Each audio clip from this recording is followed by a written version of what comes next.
Bismillaahi Raxmaani Raxiim. Asalaamu calaykum waraxmatullaahi wabarakaatu. Soo dhawaada walaalaha qaaliga ah ee ku xidhan Hanilaki Channel. Maanta waa maalin Jimco ah. Nabiga sallallahu alayhi wasallam aynu ku salino. Allaahumma salli wa sallim wa baarik calaa nabiyina Maxamed. Qisadeena maanta waxay ku saabsan tahay salliga Nabiga sallallahu alayhi wasallam. nin Sacuudiyaan ah ayaa qisada ka sheekeynaya. Qisada linkigeedana waxaan idiin soo dhigayaa fiidiyowga hoostiisa si dadka afka carabiga garanaya ay u dhageystaan. Qisadan waa qisa aad iyo aad cajiib u ah.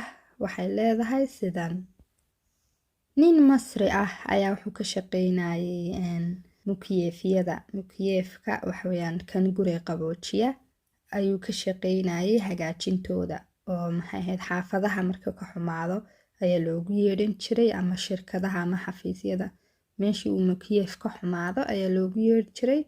Inta uu tago ayuu soo hagaajin jiray mukiyeefyada, oo shaqadiisu waxay ahayd inuu mukiyeefyada wax qaboojiya hagaajiyo. Ninkii waxaa dhacday in shaqadii oo dhan ay ka istaagtay oo cidina soo wici weyday. dadkii uu wax u hagaajin jiray mukiyeefyada ay cidi soo wici weyday, yacni shaqadii ay ka istaagtay. dadkii soo wici jiray berigii hore markuu mukiyeef ka xumaado intay soo wacaan uu u tegi jiray uu soo hagaajin jiray guryahooda mukiyeefka, ayaa soo wici waayay. ninkii shaqadii ayaa ka istaagtay. ninkii wuxuu galay xaalad uu waayo wax masruuf ah, yacni reerkiisii biil uu siiyo, kiradii guriga wuxuu ku bixiyo, yacni wax lacaga qofku haddaanu shaqo haynin lacagta halkay ka imani. ninkii waxaa ku dhacday inuu waayay masruuf wuxuu reerkiisii ku biiliyo. ninkii waxaa dhacday inuu masaajidka iska tago, markuu salaadaha tukado salaada kale inta laga gaadhayo uu iskaga sugo masaajidka maadaama aanu wax hawl haynin. waxaa dhacday marka isagoo murugaysan, muruga ka muuqato, inuu imaamkii masaajid ku arkay. imaamkii ninkii ayuu u tegay, uu salaamay, wuxuu yidhi maxaa kugu dhacay? ninkiina wuxuu yidhi waxba may dhicin, waxaan ka ahayn in shaqadii iga istaagtay oo wax walba layga rabo, kiradii, biilkii, oonan waxba haynin.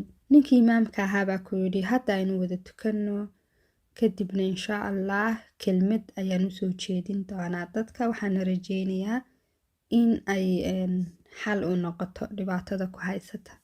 markii salaadii la tukaday, imaamkii wuxuu istaagay mimbarkii meeshii khudbadda laga akhriyay istaagay. wuxuu yidhi xal ayaanu hayaa qof kastoo murugaysan iyo qof kastoo deyn lagu leeyahay iyo dhammaan dhibaatooyinkan xal ayaanu hayaa. dadkii oo dhan way yaaban yihiin, waxay leeyihin waa maxay xalkan yacni loo helay waxnoo dhibaato ah. marka imaamku wuxuu yidhi xalku waxa weeyaan in la badiyo salliga nebiga sallallahu calayhi wasallam, in la badiyo. kadib wuxuu u sheegay xadiiskaas oo ah an abi binu kacab radiallahu canhu qaala qultu yaa rasuula allah innii uksiru salaata calayka fakam ajcalu laka min salaatii? faqaal maa shi'it. qaal qultu rubuc.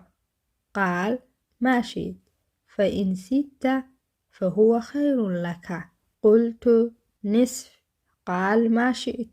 fain sitta fahuwa khayrun laka. qaal qultu فالثلاثين. قال ما شئت. فإن ست فهو خير لك. قلت أجعل لك صلاتي كلها. قال إذن تكفى همك ويغفر لك ذنبك. ninkan saxaabigan allah ka raali noqday rasuulka sallallahu alayhi wasallam buu ku yidhi ducadeyda intee in leeg ayaan ka dhigaa salligaaga? rasuulkuna wuxuu ugu jawaabay intii aad doontid. wuxuu yidhi rubuc ka waran. wuxuu yidhi intii aad doontid rasuulku, waadna kasii kordhin kartaa oo way kaaga kheyr badan tahay. wuxuu yidhi kala badh ka waran.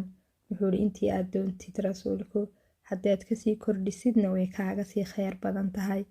wuxuu gaadhsiiyey ninkii inuu idhaahdo ka waran rasuul allow haddaan ka dhigaba ducadeyda oo dhan inaan adiga kugu salliyo oon salliga nebiga oo keliyaata akhriyo.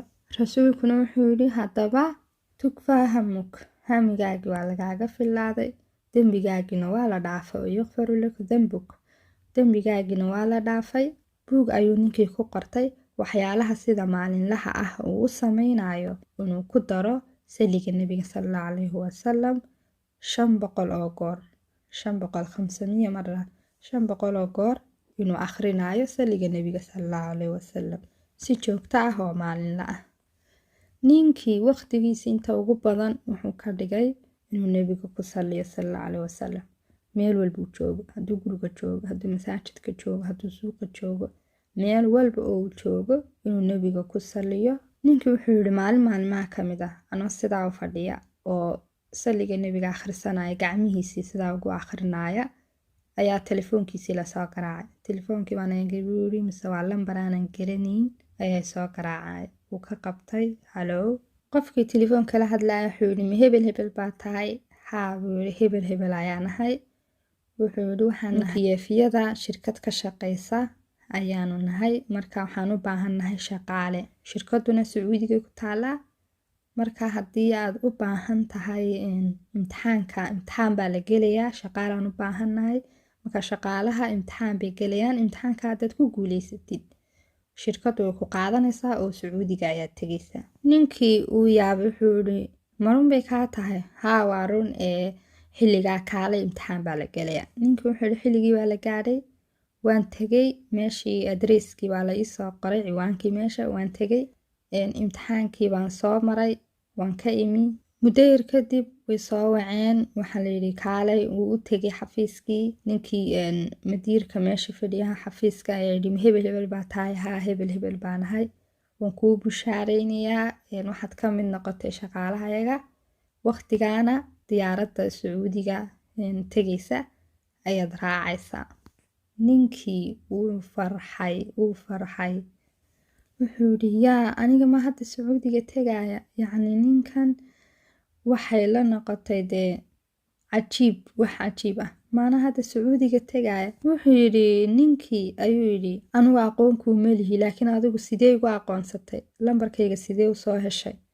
ninkii baa ku yidhi anaa kuu sheegaya sidaan kugu soo ogaaday. wuxuu yidhi ninaan saaxiib nahay oo aan kusoo degayay ayaa gurigiisa mukiyeefkuu ka xumaa buu yidhi. berigii horaan iiman jiray gurigiisa, mukiyeefka baalka wax qaboojiye uu ka xumaa. wuxuu yidhi markii dambaan u imi mukiyeefkii oo wanaagsan oo maxay ahayday qabow fiican soo daynaya ayaan arkay. waxaan ku yidhi wuu yidhi mukiyeefkii yaa kuu hagaajiyey? markaasuu yidhi waxaa ii hagaajiyey ninkaas lambarkiisa ma haysaa ayuu ku yidhi. lambarkiisa ma haysaa? marka wuxuu lambarkiisa wuxuu ku qoray mukiyeefka.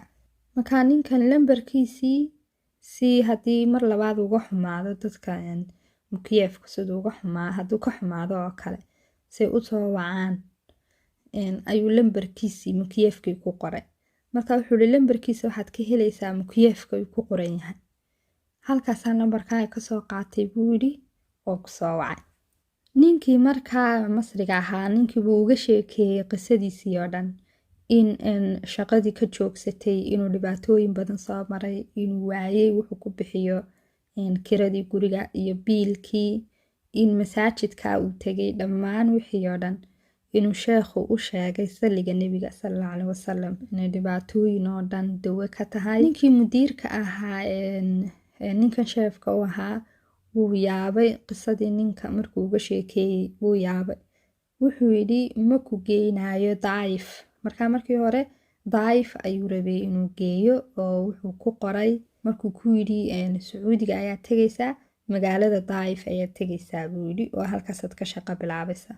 ninkii markuu qisadii uga sheekeeyeyna wuxuu yidhi Daa'if ma tegaysid, waxaan ku geynayaa qaybta aan ku leenahay Madiina Munawara, xabiibkeena sallallahu calayhi wasalam agtiisa ayaa tegaysaa.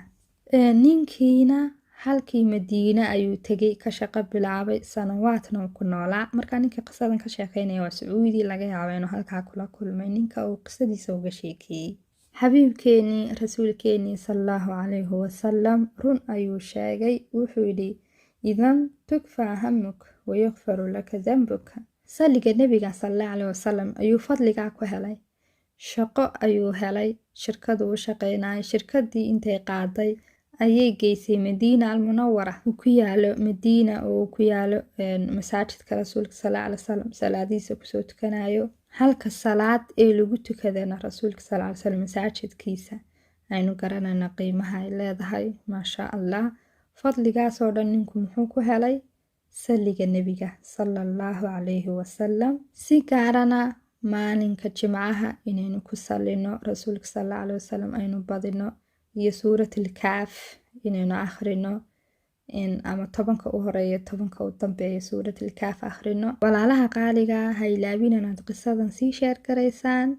Haddii ay jiraan idinka dhankiina saliga nebiga sallallahu alayhi wasallam markaad badiseen waxyaalaad kala kulanteen noo soo qora commentiga si walaalo fara badan qisaska cajiibka ah ee ku saabsan saliga nebiga in la badiyo ay uga faa'iideystaan, taas oo ku dhiirigelinaysa inay jeclaadaan saliga nebiga sallallahu alayhi wasallam mar walbana carabkooda ay baraan oo ay ku calcaliyaan. aad baad mahadsantihiin. intaynu kaga kulmayno qiso kale cusub waxaan idin leeyahay fi amaanillaah wasalaamu calaykum waraxmatullaahi wabarakaatu.